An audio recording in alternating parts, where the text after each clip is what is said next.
At 34 years old, Della Marsh stood in the rutted mud of a tax auction with $9 sewn into the hem of her only good dress, and she owned nothing else in the world. The bank had already taken the farm her husband died building. The county had already taken his name off the deed and put it under a stranger's.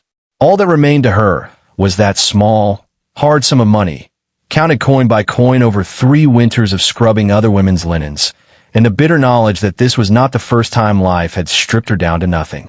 It had done so once before when she was 7 years old, and the man responsible for it, her father's brother, Silas Marsh, had walked her to the platform of the Cutters Junction depot, pressed a blanket into her arms, and boarded an eastbound train without once looking back.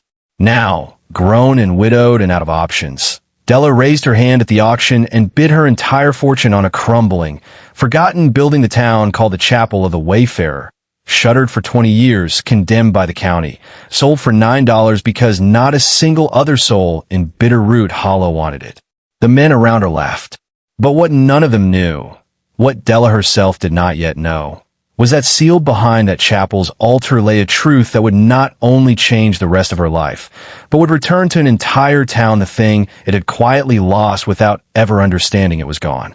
Settle in, and let us tell you the story of Della Marsh. If you have ever been counted out by people who were supposed to count you in, tell us where you're watching from tonight. Della Marsh had not always been a woman with nothing. She had been born in the spring of 1855 in a cabin at the edge of the Wyoming grasslands, the only child of Thomas and Ruth Marsh, homesteaders who had come west with little more than seed corn and a stubborn belief that the land would reward patience. Her father was a quiet man who spoke to his oxen the way other men spoke to their wives, gently and at length, and her mother was the kind of woman who could deliver a breech calf in a thunderstorm and still have supper on the table by dark. From them, Della learned 2 things that would shape the whole of her life, though she could not have known it then. From her father, she learned the patient, careful work of the hands, how to true a warped board, how to read the grain of wood before you cut it, how a building, like a person, would tell you its weaknesses if you took the time to listen.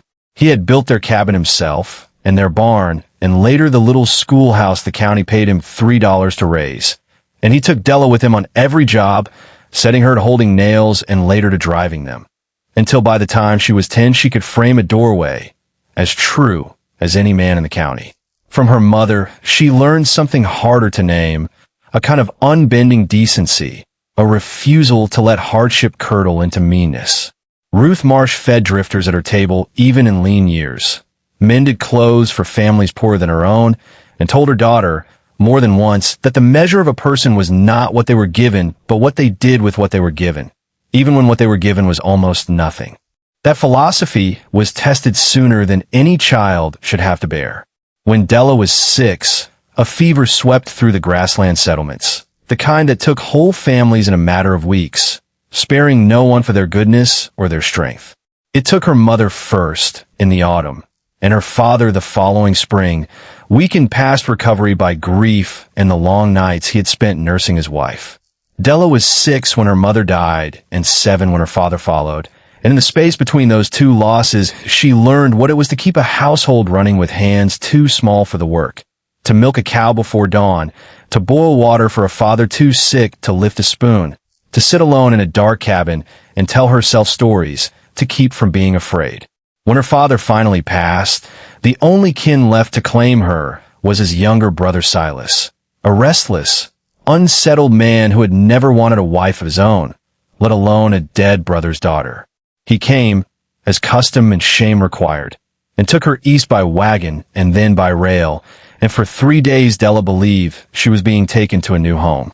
On the 4th day, at the Cutters Junction depot, Silas Marsh knelt down, told her she would be better off with people who knew how to raise a girl properly, pressed a wool blanket and $4 in her hands, and walked away to board train alone. She never saw him again.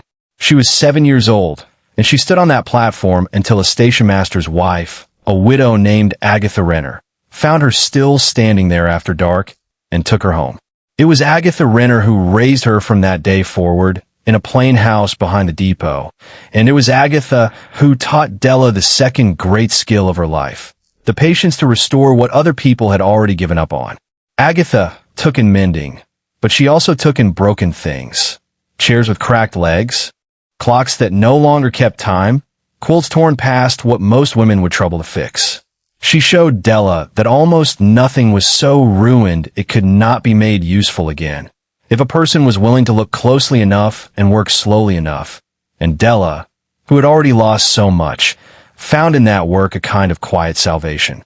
By the time she was grown, she could restore a piece of furniture so that it looked and worked better than new. And it was this reputation, the girl who could fix anything, that first brought her to the attention of a young homesteader named John Pruitt, who had ridden 2 counties over just to ask if she would look at his grandfather's cabinet before he asked if she would look at him. They married in 1876, when Della was 21, and for 12 years they built a life together on a modest parcel of land outside Bitterroot Hollow, Wyoming Territory, a town of perhaps 400 souls strung along a shallow river in the shadow of the foothills. John was steady where Della was careful, and together they turned a hard, rocky claim into a working farm, raising wheat and a little livestock, and for a few brief years, a life that felt to Della like the one that fever had stolen from her as a child. It did not last.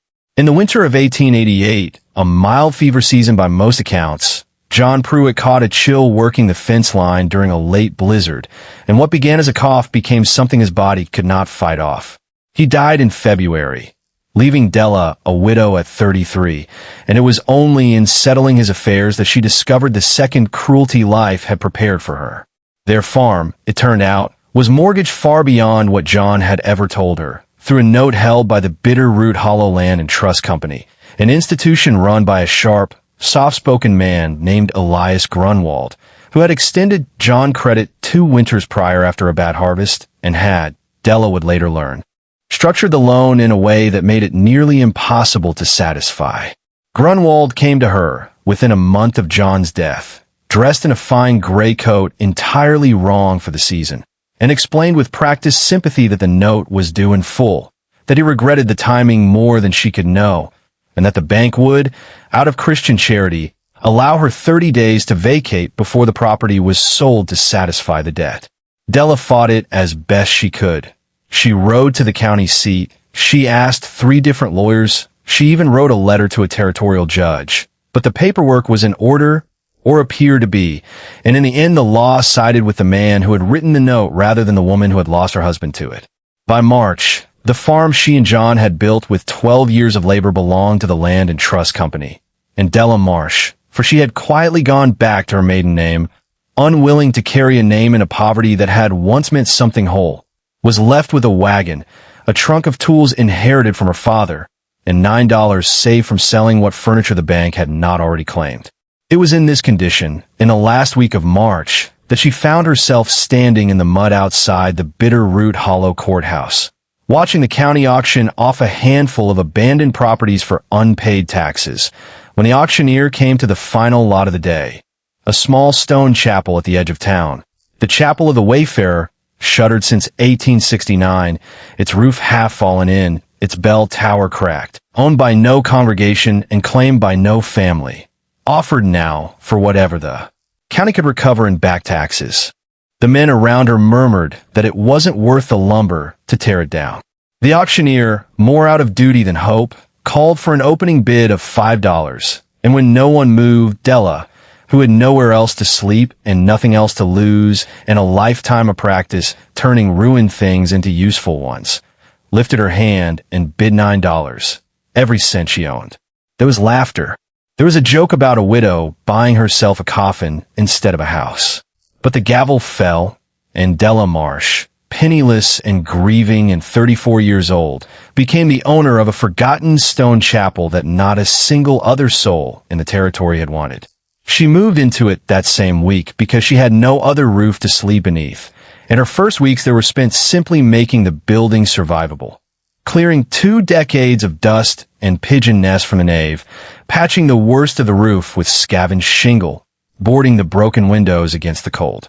It was hard, solitary work, but it was work she knew, the same patient restoration Agatha Renner had taught her as a girl, and there was a strange comfort in it, in taking a thing everyone else had abandoned and coaxing it slowly back toward usefulness. It was on the 9th day, while she was on her knees prying up a warped floorboard near the chancel steps to replace it, that she found the first sign that the chapel held more than dust and memory. Beneath the board, wrapped in oilcloth gone stiff and yellow with age, was a small leather psalm book. Its pages foxed and its spine cracked, and pressed between two of its pages was a wildflower, so old it crumbled to powder the moment she touched it. Inside the cover, in a careful, old-fashioned hand, was written a name that meant nothing to her yet, Reverend Obadiah Finch, and beneath it, a single line, for those the town forgot to count.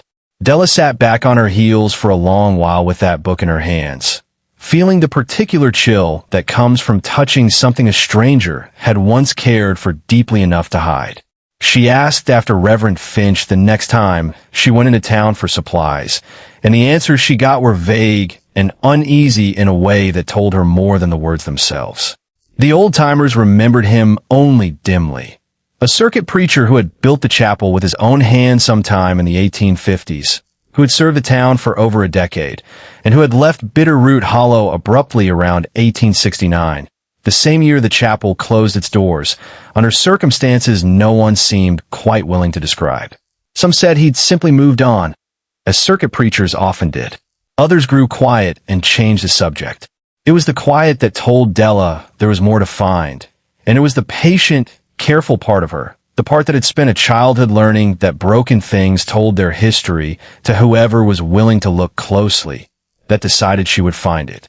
The deepening of the mystery came slowly, over the following weeks, as Della continued her restoration of the chapel, and, alongside it, her restoration of Reverend Finch's forgotten story. She found more clues hidden throughout the building, each one placed with the same careful deliberateness as the first. A second board near the vestry with a bundle of letters tied in twine, a loose stone in the foundation with a small tin box behind it, a false bottom in the old preacher's traveling chest she found stored in the bell tower. Piece by piece, reading by lamplight in the evenings, Della assembled a story the town of Bitter Root Hollow had, whether through shame or forgetting, allowed to disappear. Reverend Obadiah Finch, it emerged, had not simply served as a preacher in those early years. He had also served, informally, as something like a registrar for the earliest homesteaders in the valley, a trusted man of God to whom families brought their land claims, their boundary agreements, and their modest savings for safekeeping before the county even had a proper land office of its own. He had kept careful, honest records of every claim entrusted to him, and those records, Della realized as she pieced together ledger pages and correspondence, told a story very different from the official one written in the county's books. The letters revealed that in 1868, a land speculator newly arrived in the territory named Josiah Grunwald.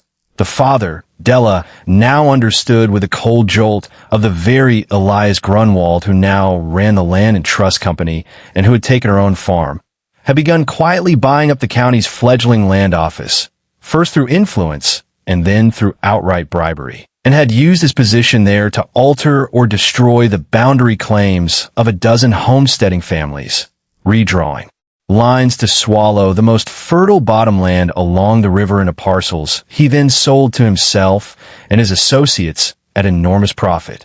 Reverend Finch, the only man in the valley who still held the original, honest records of those claims, had confronted Josiah Grunwald and refused to hand the papers over, and in return had found himself run out of town within the year on a manufactured scandal Della could piece together only in fragments.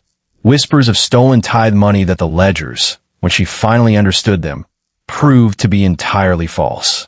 Rather than let his true records be destroyed, Finch had hidden them throughout the very chapel he'd built, trusting that someday, someone patient enough to look would find them and finish what he could not. He had never come back for them. Della did not yet know whether that was because he could not, or because he never had the chance, but the ledgers themselves, sealed and dated and witnessed, were unmistakable. Proof, in Josiah Grunwald's own recorded transactions, that a dozen families had been swindled out of land that was rightfully theirs, land that decades later still sat under the names of the Grunwald family and their partners. Land whose profits had built the very bank that now controlled half the town's debts, including the note that had taken Della's own farm. The final piece, The one that struck Della hardest was a single claim document bearing a name she recognized instantly, because it was her own. Thomas Marsh, her father, who had filed an early boundary claim along the river the same year Josiah Grunwald began his quiet campaign of theft, and whose claim, according to Finch's careful notes, had been one of those redrawn and absorbed. Della's family had not simply struggled and lost their land to hardship, as she had always believed. It had been taken from them deliberately by the same family whose son now sat comfortably in a gray coat, holding half the mortgages in Bitterroot Hollow, including the one that had made her a widow with $9 to her name. The chapel she had bought as a last, desperate act of survival had, without her ever intending it, delivered into her hands the truth of her own family's ruin, and the means, if she dared to use it, to set right 2 decades of quiet theft. She did not act rashly. She spent nearly a month verifying what she had found, riding to the county seat with careful copies of the ledgers, cross-referencing Finch's records against what remained of the earliest land office documents, speaking cautiously with a handful of old families whose names appeared in the Reverend's careful hand. What she found only confirmed the shape of the fraud, and as word inevitably began to spread, a widow living alone in the old chapel, asking pointed questions about land claims from 20 years past. Elias Grunwald came to see her himself, in the same fine gray coat, though his easy sympathy had curdled into something harder. He did not threaten her outright. Men like Elias Grunwald rarely needed to. He reminded her, instead, that the chapel's roof was still condemned by the county, that a widow living alone in an unsafe structure might find herself removed for her own protection, that the Land and Trust Company held considerable influence with the county commissioners, and that it would be a shame, given how little she had left, to make enemies of the people who might otherwise show her kindness. Della listened to all of it without flinching, because she had already learned, at 7 years old on a train platform, exactly how much kindness men like that were capable of showing, and it was not enough to build a life on. In the weeks that followed, Grunwald's pressure grew less subtle. A county inspector arrived unannounced to re-examine the chapel's condemned status. A rumor moved through town that the widow living there had lost her senses, grieving too hard, imagining conspiracies in old church papers. 2 of the merchants who had extended her credit for roofing nails and lumber quietly withdrew it, and Della understood, without anyone saying so directly, whose word had prompted the change. It would have been easy, in the face of all that, to fold, to take what little the county might offer her for the chapel and disappear the way her uncle had once disappeared, the way Reverend Finch himself apparently had. But Della thought of her mother, feeding hungry strangers even in lean years, and of Agatha Renner, teaching a grieving child that broken things were rarely as ruined as they looked, and she understood that she had spent her whole life being the kind of person who did not walk away from what was worth saving, and she did not intend to become someone else now. She spent the next month building her case as carefully as she had ever framed a doorway, gathering not just Finch's original ledgers, but sworn statements from the surviving families whose land had been quietly absorbed, cross-checked against county records that, however altered, still bore the fingerprints of the original fraud for anyone patient enough to trace them. She wrote to a territorial land commissioner in Cheyenne, enclosing copies of everything, and she requested, not as a favor, but as a matter of public record, that the matter be reviewed at the next open session of the county commission, the one public forum in Bitterroot Hollow where Elias Grunwald's private influence could not simply make an inconvenient widow disappear. The commission met in the last week of June, in the schoolhouse that still served as the town's only public hall. And Della Marsh arrived, not as a grieving widow asking for pity, but as a woman presenting evidence. Reverend Finch's original ledgers laid out on the long table before the 3 commissioners, the sworn statements of a dozen old families arranged beside them. She spoke plainly, the way her father had spoken to his oxen and her mother had spoken to hungry strangers, without embellishment and without apology, walking the room through 2 decades of quietly stolen bottomland, ending with the claim document bearing her own father's name. Elias Grunwald, seated near the front in his fine gray coat, tried at first to dismiss the ledgers as the ramblings of a dead man's private papers, worth nothing against a legal county record, until Della produced the county's own original 1868 land office register, painstakingly retrieved from the Territorial Archive in Cheyenne, and set it beside Finch's copy, showing the commissioners, line by line, exactly where the boundaries had been altered and exactly whose signature, forged in a hand that did not match his own earlier filings, had approved the change.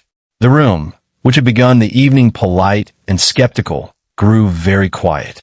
There was no dramatic confession, no violent confrontation. The justice that found Elias Grunwald was, in the end, as quiet and thorough as the fraud his father had committed. The county commission, faced with irrefutable original records, voted to reopen the boundary claims of every family named in Finch's ledgers, restoring the disputed bottomland to its rightful heirs, Della's own family claim among them. The Land and Trust Company's charter, granted under county authority, came under review for its role in profiting from land its founder had stolen. And within the year, Elias Grunwald quietly sold his interest in the bank and left Bitterroot Hollow altogether, unable to hold his head up among neighbors who now knew precisely how his family's fortune had been built. No one drove him out with pitchforks or public shaming. He simply became, overnight, a man no one in town wished to do business with, and that proved punishment enough. Della, for her part, took no profit from the restored claim beyond what was rightfully her father's. She signed her portion of the recovered bottomland over to the town itself, to be held in trust for the chapel's upkeep and for a small school, believing, as her mother had taught her, that the measure of what she'd found was not in what it could bring her, but in what she chose to do with it. The chapel itself she rebuilt in earnest that summer and fall, this time with the willing help of half the town, families who understood now what that small stone building had quietly protected for 20 years on their behalf. They restored the roof, rehung the cracked bell, replaced the broken windows with donated glass. And when it reopened that autumn as a chapel and schoolhouse both, the townspeople insisted on naming it, over Della's own objections, the Finch Chapel, in honor of the forgotten preacher whose patient hiding of the truth had outlasted his own disappearance by 20 years. Della never did learn what became of Obadiah Finch after he left Bitterroot Hollow in disgrace. Some records suggested he died in a territory 2 states east within a few years of leaving, never knowing whether his hidden ledgers would ever be found. But Della liked to think, on the evenings she sat alone in the restored nave with the old psalm book in her lap, that he would have understood exactly what she felt now, that a thing left for forgotten, be it a chapel or a child or a family's stolen land, was not the same as a thing without worth, and that patience, given enough time, had a way of proving that true. It is worth remembering, now, how this story began, with a 7-year-old girl left alone on a train platform by a man who decided she was worth less trouble than she was worth keeping, and with a 34-year-old widow standing in the mud with $9, bidding on a ruin that everyone else had already written off. Della Marsh had spent her whole life being counted out by people who mistook her circumstances for her worth, and she had spent her whole life, in quiet, patient ways, proving them wrong. First by surviving, then by learning, then by restoring, board by board and ledger page by ledger page, the things others had abandoned. The chapel she bought for pennies was never really about the building, though the building mattered. It was about a girl who had once been left behind learning, decades later, that she had it within her to make sure no one else in her town would quietly be left behind the same way. That is, in the end, what the Finch Chapel has always stood for, long before Della Marsh ever knelt on its floor and pried up a warped board. That the town does not forget its own, not while someone is willing to look closely enough and stay long enough to remember. Thank you for spending this time with Della's story and with us. If it moved you, we'd be grateful if you'd share it with someone who needs a reminder that what looks abandoned is not always without value. We'd love to know, what is a time you found worth in something or someone that everyone else had already written off? Tell us in the comments below. We read everyone. Until next time, stay close.